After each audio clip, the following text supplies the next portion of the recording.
大家好，歡迎翻到嚟肥宅嘅頻道。今集會將長槍同埋頭部改裝，亦都會講下如果想喺頭部做無縫處理，面部嘅零件咧應該點樣搞嘅。如果你係第一次瀏覽我嘅頻道，我嘅頻道就係主要介紹一啲做基本模型處理嘅手法，同埋一啲我自己做改裝模型片段嘅分享。同時我亦都有做模型代工嘅，有興趣歡迎 PM。對呢類影片有興趣嘅朋友就記得訂閱啦。上集都有講過啦，其實把長槍我已經改好咗，就係呢兩把可以合體嘅。另外喺影片嘅最尾有個水貼膠水嘅小分享，咁大家就要睇到最尾啦。先嚟睇下頭部嘅呢個部分，都係尖嘴，即係 Zeta 系列嗰個樣啦。因為收翻嚟嘅時候，其實已經有少少缺陷噶啦。咁同時我拆卸落嚟嘅時候呢，可能亦都暴力咗少少啦。所以額頭呢個部件嘅入榫位其實就斷咗一半嘅。同時下面呢一個黃色 V 角嘅榫位呢，亦都有一半斷咗喺入邊嘅。再嚟就係後邊藍色角有一邊，其實入榫嘅位置亦都係斷咗嘅。完好嘅話佢係咁嘅樣，所以完成上色去到要組裝嘅時候，我就需要用到少量嘅膠水，將呢啲俾我破壞咗榫位嘅部件固定翻喺原本嘅位置。拆開中間就係正常嘅結構，即係面部嘅零件係需要安裝咗入去頭盔度先至可以組裝。呢個結構亦都會令到平時想喺頭盔部分做無縫嘅話，就被逼一定要先將個面部組裝入去，令到你想將面部嘅零件噴油就變得極度麻煩。但係其實解決方法就唔係太難嘅啫。攞呢一個模型嚟做例子，首先我哋嚟研究一下呢一個入榫嘅狀況係點樣做先。將個面部嘅零件首先拎出嚟，就會見到呢一個榫位喺呢一度就係唯一固定面部零件嘅結構。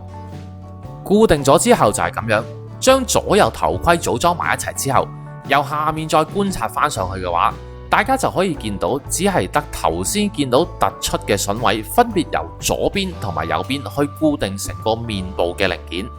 既然係咁就非常之簡單啦，我哋只需要將呢兩個突出嘅榫位齊邊剪走去。理論上我哋就冇嘢可以阻擋到面部零件由組裝完成嘅頭盔下面塞翻入去，所以我哋而家就可以剪咗一邊去試一試呢個理論係咪 work 先。求其剪一邊啦，然之後嘗試將佢放入去對應嘅頭盔內側，其實位置係啱嘅，就咁拎出嚟亦都唔會話有啲乜嘢阻礙住。呢個做法初步叫做 OK， 咁我哋就可以將第二邊嘅榫位都齊邊剪埋出嚟，再將個頭盔左右組裝翻埋一齊。嗱，大家見到我其實都有做到剪短榫位去方便自己架組，但係原來結果又係要做無縫，咁所以我又做咗多餘嘢啦。合埋咗一齊之後，就可以嘗試用面部嘅零件由下面將佢塞翻上去呢一個頭盔入邊。喺呢一刻塞入去呢，其實就應該問題不大嘅，因為個頭盔未俾我哋黐死，所以佢會自然受壓之下鬆開少少，俾個面部嘅零件壓入去。不過壓得到入去呢，就真係問題已經唔大啦。既然係咁，我哋就可以開始做無縫嘅處理。觀察一下個頭盔有咩位置係需要重點做無縫先啦。咁前面額頭嘅位置呢，因為會有其他部件覆蓋，所以都唔需要特別做噶啦。大家做無縫就可以用呢一隻6蓋嘅膠水，咁但係今次我就會選擇用直乾膠啦，咁因為快少少。呢度有個無縫嘅叫做進階少少嘅小分享俾大家。如果大家做無縫嘅時候，記得除咗喺邊位重點照顧有需要做無縫嘅地方，要落大量嘅即乾膠或者膠水之外，亦都要喺中間榫位嗰度落埋即乾膠嘅，就好似影片咁樣。將膠水都落埋入去個榫位嘅原因係，有陣時你喺組裝嘅時候，特別將啲部件壓入一啲關節啊，或者你擺 pose 要喐呢個關節位嘅時候，有機會令到部件受力，佢會自然向左右分開。咁樣呢個力度呢，有可能大到會由內部將你已經做咗無縫嘅位置向外裂開嘅。咁你辛辛苦苦做嘅無縫啊、打磨啊就白費咗噶啦。將榫位黐死呢一個動作，就更加保障到你嘅無縫唔會因為搖晃或者受力而輕易裂開。上好晒膠水之後呢，就用力將左右嘅頭盔部件壓埋一齊，盡量令到中間嘅膠水都向外擠出嚟。其實我呢度呢就落得唔夠多膠水嘅，所以你都見唔到有咩黑色嘅積乾膠流出嚟噶啦。咁我額外呢就會喺需要做無縫嘅位置，再加上足夠份量嘅積乾膠，去確保我只需要打磨一次就夠噶啦，唔需要話打磨完之後發覺有甩漏啊，又要再補多次膠水咁樣。除咗喺天靈蓋嘅位置之外呢，咁喺後腦呢啲比較顯眼嘅位置，我都會做翻同一個動作，然之後就可以等膠水乾。乾咗之後就大概係咁樣啦。之後我就可以將多餘已經凝固咗嘅膠水漬都打磨走。我會首先用啲粗啲嘅砂紙嘅，呢度就用320號，將黑色膠水漬都打磨走之後，再用800號嘅砂紙補多一次打磨，令到個表面做翻平滑，咁就可以進入下一個步驟啦。完成咗打磨之後，就係一個咁樣嘅狀態。大家都見到啦，天靈蓋同埋後腦都冇晒嗰啲黑色嘅膠水漬，咁我哋就可以再嘗試一次將面部嘅零件塞翻入去。今次因為頭盔已經黐死咗嘅關係呢，就其實應該難好多嘅，就需要用唔同嘅角度去嘗試，可唔可以將成個面部嘅零件塞入去。你見我而家呢，將個嘴調咗去正面嗰度，然之後由呢一個開口位塞入去先至可以做得到。將呢粒零件塞得翻入去正確嘅位置呢，咁樣就已經完全冇問題噶啦。即係話我哋可以將頭盔同埋零件嘅部分分別上色，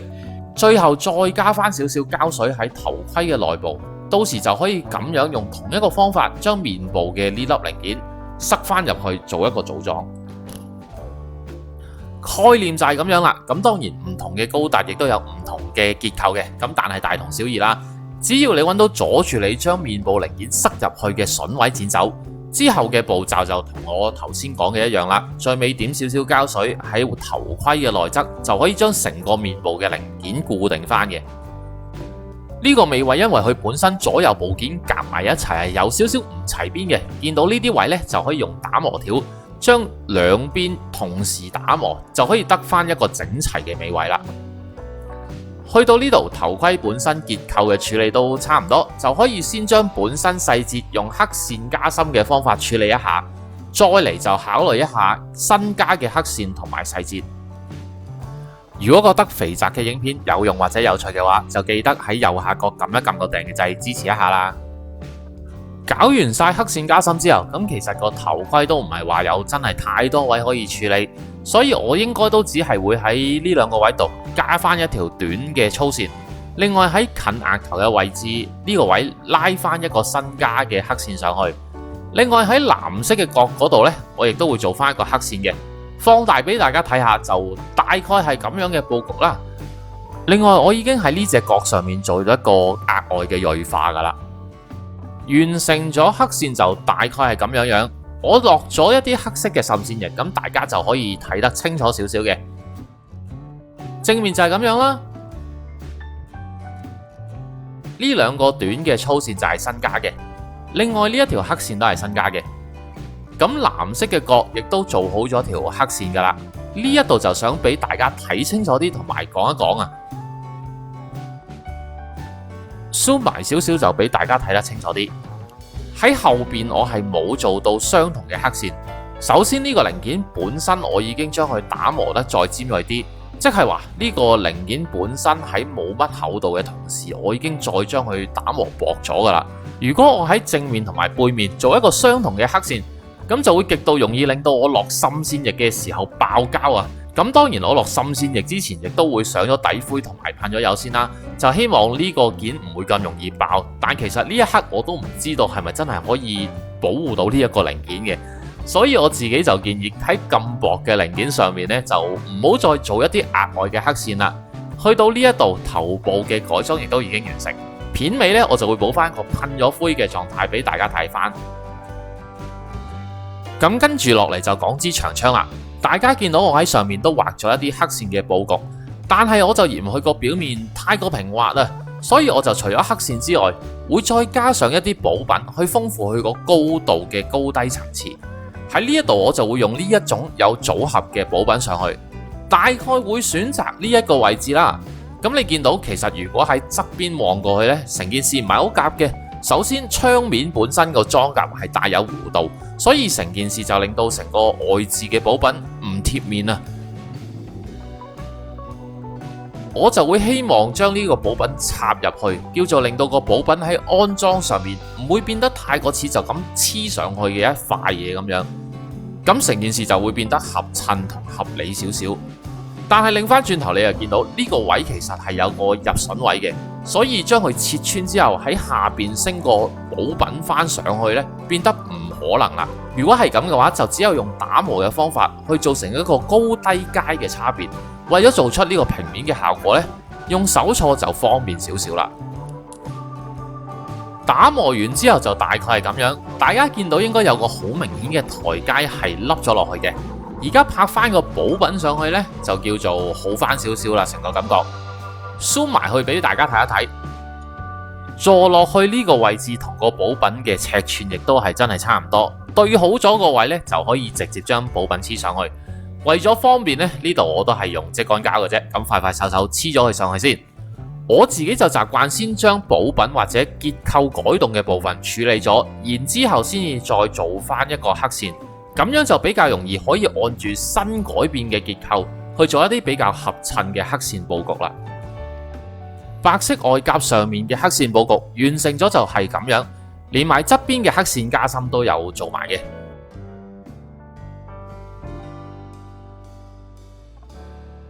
中間就做咗一條1mm 粗嘅黑線，呢度就直接刻落去都係好簡單嘅啫。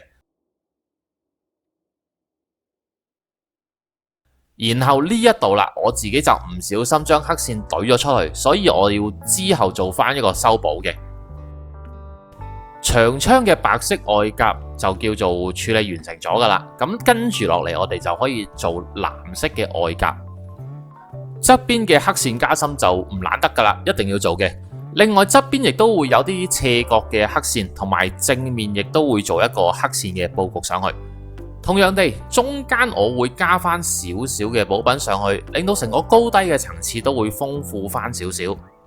喺呢一度我就做咗個2mm 左右嘅黑線。其實我自己就冇2mm 厚嘅黑線刀，所以我係左右各刻一條1mm 嘅黑線出嚟，然之後就可以放入呢一種電線加電阻形狀嘅補品。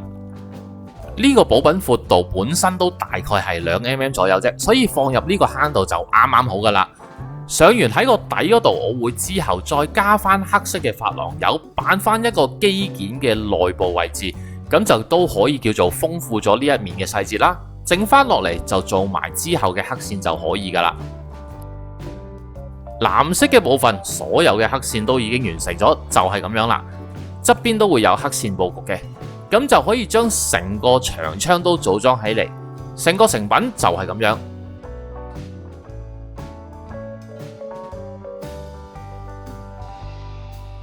去到最尾，因為我都已經決定咗唔會將呢個長槍組裝成為其他嘅狀態，所以呢個榫位就直接剪走，再打磨翻平，問題就不大噶啦。最後會補翻個底灰啦，同埋上翻個對比圖俾大家睇一睇嘅。睇對比圖之前呢，就有少少關於水貼嘅分享同大家講一講。呢兩支就係平時我哋上水貼嘅時候都會有機會用得到嘅工具。咁其實只係得一支係水貼膠水嘅啫，就同大家講翻啊，因為都有網友問過我類似嘅問題。呢一支綠蓋膠水，大家可以喺上面睇到，佢寫住其實只係得軟化劑嚟嘅啫。日文唔識唔緊要噶，我哋睇中文就已經得噶啦。佢淨係只有一個功能，就係軟化。我哋幾時用得到呢？就係講緊譬如我哋要貼一啲有高低階或者比較大弧度嘅表面上面，我哋就需要用到呢個軟化劑，令到張水貼更加可以貼服咁樣覆蓋住成個模型件嘅表面。如果你用呢一啲好大面積嘅水貼，可能用1、2次係未必達到你想要嘅效果，你要重複落5、6次先至令到個水貼貼服地貼喺個模型件嘅表面上面。但係佢係冇增加水貼黏力嘅功能嘅。之後就講呢一支藍蓋啦，你睇一睇佢個標籤係軟化加黏着劑，即係話其實佢係有加強水貼黏力嘅同時，亦都有少少軟化劑嘅作用。水貼本身嘅黏力係靠佢浸完水之後乾透之前，佢有一個黏力可以自動黏喺膠件嘅上面。但係基於唔同品牌嘅水貼啦，咁質素真係有參差嘅，所以水貼嘅黏力亦都唔係全部一樣。我自己咧就試過一啲冇品牌嘅水貼，乾咗之後，我直接用手指撳上去就可以捽甩張水貼。我亦都試過上好咗水貼之後，想加一層燒光啦，因為噴筆嘅出力太大啊，就直接吹走咗本身嗰張應該黏得好穩陣嘅水貼。同時亦都考慮到咧，我基本上都係會上完水貼之後先至做最後一層嘅效果，所以我而家嘅水貼處理咧，一律都係冇腦用呢一隻藍蓋嘅水貼膠水噶啦。咁呢度就搭咗兩支唔同喺做水貼嘅時候用得到嘅液體嘅用法解釋。PM 我嗰兩位網友咧，希望你都可以睇得到呢條片啦。我亦都希望呢度就答得清楚啦。呢條片上載日期係3月12號，咁我配緊旁白嘅呢一刻3月11號 ，P Bandai 就重新推出咗一系列之前好 hit 俾人秒殺咗嘅某幾款限定啦，包括聖約高達、Stormbreaker、沙漠高達同埋電鍍版標輝嗰隻白色嘅。嗱，你申咗先，我冇收 Bandai 廣告費㗎，只不過正如我之前 live 講過，佢見到啲 item 大熱啦，點會唔出第二版去吸你血呢？咁如果你有心水，但係上次撳唔切嘅話，就希望今次你可以買得到啦。到最尾俾翻個上咗底灰嘅前後加工對比圖，咁個頭本身因為真係冇乜嘢特別好影，所以我完全冇一回事，就令到只係得加工後嘅圖片啫。咁所以呢度就唔好意思啦。下一條片呢，就應該係最後嘅執漏或者一啲加減嘅嘢，之後呢，就可以上埋色上水貼，然之後就完工啦。今日嘅片就嚟到呢度啦，如果有咩唔明嘅，歡迎留言，我會再詳細解答嘅。如果中意呢條片嘅朋友，記得 like、subscribe、share， 訂閱咗之後仲要記得撳埋個鐘仔，咁下條新片出嘅時候，你哋就會收到通知噶啦。我哋下條片再見，拜拜。